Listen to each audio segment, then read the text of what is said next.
Right now, there are protests happening all over the country and even the world.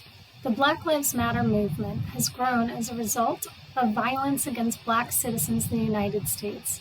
But why is there violence against African Americans in the United States? To understand that, we need to look to the past. The first Africans brought to America were brought here in chains over 400 years ago. They were kidnapped from their homes and enslaved. What does that mean to be enslaved? What is slavery and why does it exist? Here's a quick tutorial to give you some background. Once we know what it is, we can figure out how it happened in America, why it happened in America, and how it affects what is happening today in America 400 years later. What is happening is cause and effect. We know the effect, we can see it every day. Now we have to figure out the cause. Slavery, a condition in which one human being was owned by another. A slave was considered by law as property or chattel and was deprived of most of the rights ordinarily held by free persons. A person who has been kidnapped or captured and used for slavery is called an enslaved person. Some people say slave, but we have to remember they were people who had been enslaved. We can't forget that. Slavery existed in America from the early days of it being settled by Europeans. We'll get to that, but let's go way back, thousands of years. Slavery has existed all over the world, throughout time, almost. Okay, way back. When humans were hunter-gatherers, roaming the land, looking for food and berries to eat and animals to hunt, having a slave would not have been very useful.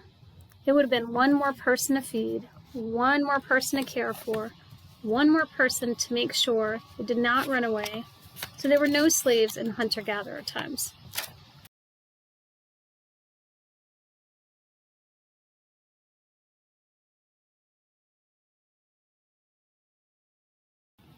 But as soon as humans stopped roaming all over and started living in one place, slavery sprung up. Let's go back 10,000 years. At that time, people lived in small areas of land. The enslaved people were most likely kidnapped from nearby enemy tribes who were competing for the same land. In the first known civilization, Mesopotamia, slaves were used for farming. They dug canals for the water and planted and tended crops. Enslaved people were also forced to build the first temples in existence. These kidnapped humans were bought and sold as if they weren't even human. A captured man could be sold for an orchard of date palms. Do you know what a date is?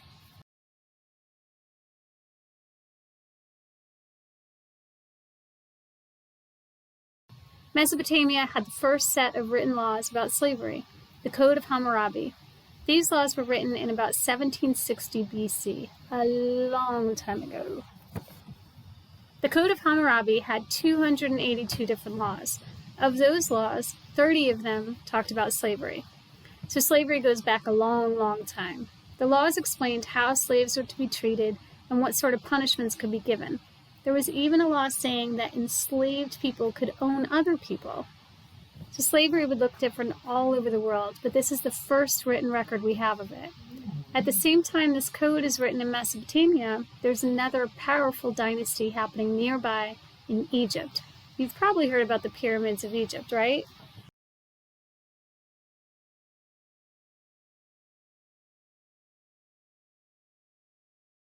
There are paintings of enslaved people, even kids. And yes, kids were enslaved here as well.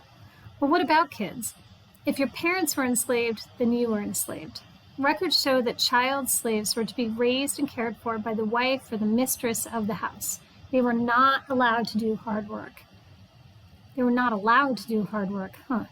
Some enslaved children became loved members of the family, but that wasn't usually the case. Egypt was a huge empire, and with all the other successful kingdoms, it was right along a river with great land for farming. Keep that in mind. It will show up again and again and again and again. We love our rivers. As Egypt grew and raided nearby land, prisoners of war were taken from nearby Middle East and Black Africa, which were Nubian slaves. Entire settlements of people could be forced into slavery. One record said 90,000 people were captured in one raid.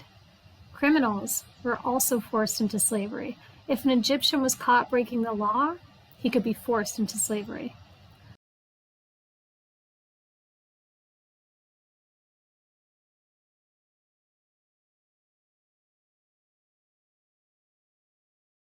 Other people became enslaved because they could not afford to take care of themselves.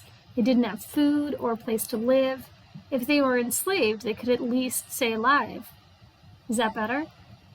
Other people became enslaved because they owed someone money. In that case, if you borrowed 20 coins and you couldn't pay it back, you gave up your freedom to pay off that debt. People were traded for other objects, given as gifts, and passed on from parents to their kids. Many enslaved people were servants, taking care of people inside their homes, preparing food and washing clothes. Other enslaved people in Egypt farmed the land, but the hardest task for enslaved people was to cut huge stones out of the quarries used for buildings. Even though there were some chances to be freed by masters and there were some rules protecting enslaved people, they were still owned by someone and forced to do work for someone else. And there is no record of a slave buying their freedom in ancient Egypt.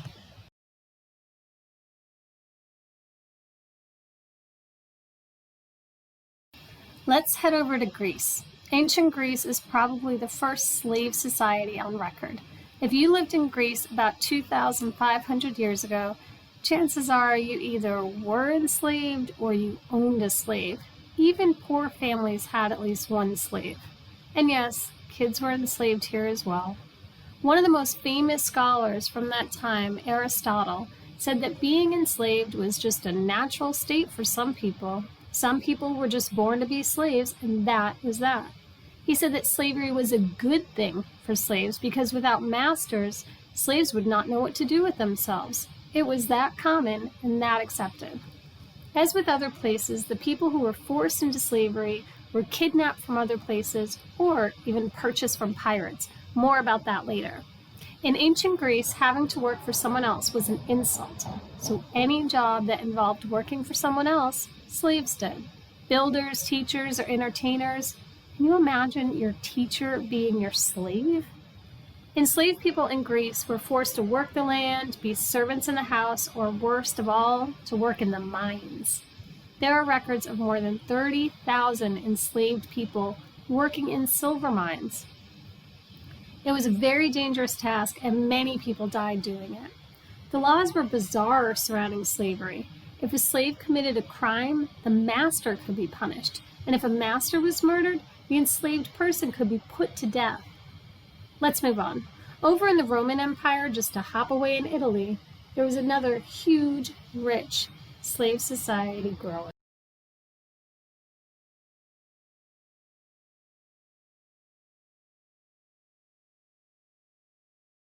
It's no surprise that these rich civilizations had slaves.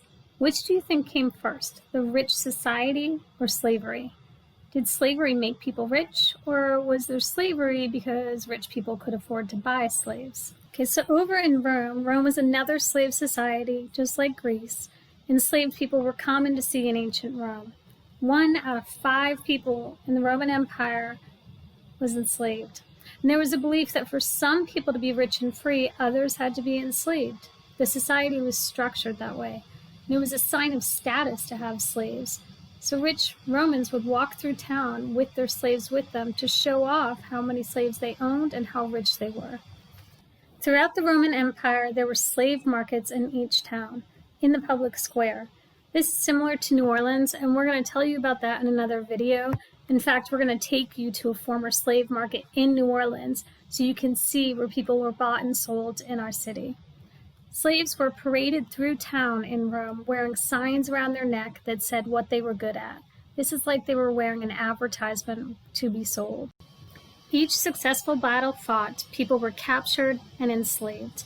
And in one battle alone, 75,000 people were enslaved. Unlike slavery in America, slavery in the Roman Empire was not based on race. Just like in ancient Egypt, most people who were enslaved were captured through war, and the enslaved people looked just like their owners.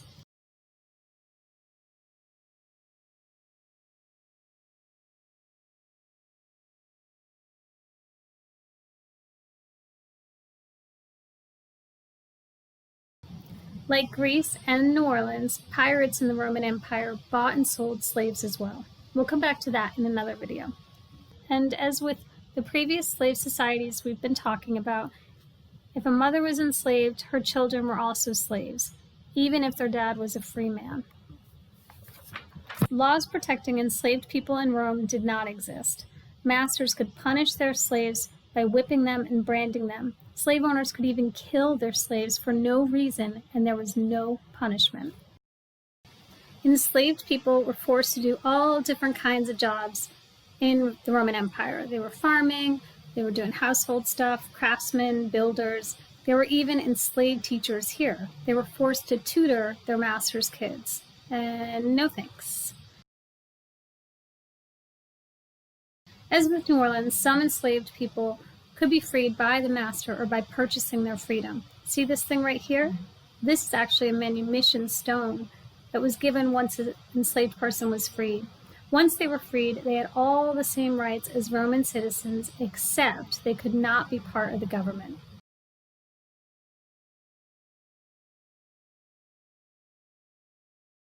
There's a strange example of a formerly enslaved Roman named C. Caecilius Isidorus.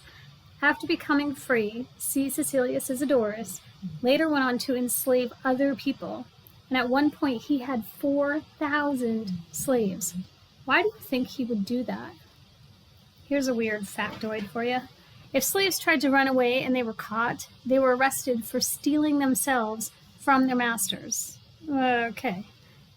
So anyway, slavery existed all over Europe, Asia, Africa. It usually involved people from the surrounding areas, so many times the enslaved people looked just like the people who enslaved them.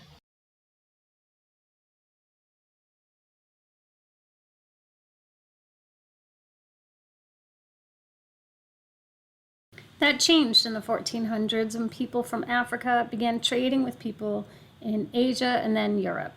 Many things were traded between Europe and Africa: gold, tin, sugar, spices, silk, glass beads, and more. Things that could only be found in Africa were traded for things that could only be found in Europe or Asia. In addition to things being traded, though, humans were traded. There was no record that we could find of Europeans being traded and sold into slavery in Africa. That doesn't mean it didn't happen, we just couldn't find the research. It wasn't until the mid-1400s that Africans were taken to Europe and enslaved. Yes, Europe had enslaved Africans as well. The tiny country of Portugal had a role to play in this. See, Portugal is pretty close to Africa, and in the 1400s, people in Portugal left for Western Africa and brought Africans back to Portugal to work. Most of the enslaved people lived in cities in Portugal and Spain. Kidnapped Africans were brought to the port of Lisbon in Portugal along the Atlantic Ocean. They were immediately baptized before being taken to a locked room. In that room, the victims were inspected to see if they were healthy. In this room, the royal officials decided how much each person was worth. The person's price was written on a parchment paper and hung around their necks. And then, just like in Rome, the captured people were taken through town to be sold. And if they weren't sold in the street, they were sold in the public square. This continued for about 300 years. And it's estimated that up to 400,000 slaves were brought to Portugal in that time. It's even true that of those Africans first brought to Spain and Portugal, at least one of them went on to explore the New World. Juan Garrido was an African who was taken to Europe and enslaved, and then came over to North America and was an explorer. He went from being free in Africa to enslaved in Europe to exploring North America. That's crazy. It wasn't until the early 1500s when captured Africans were brought to the New World. We will tell you more about that in our next video. Hopefully this helped you better understand the history of slavery. But that's only the start of the explanation for what's happening in America today. Stay tuned as we continue to try to give you some background on this.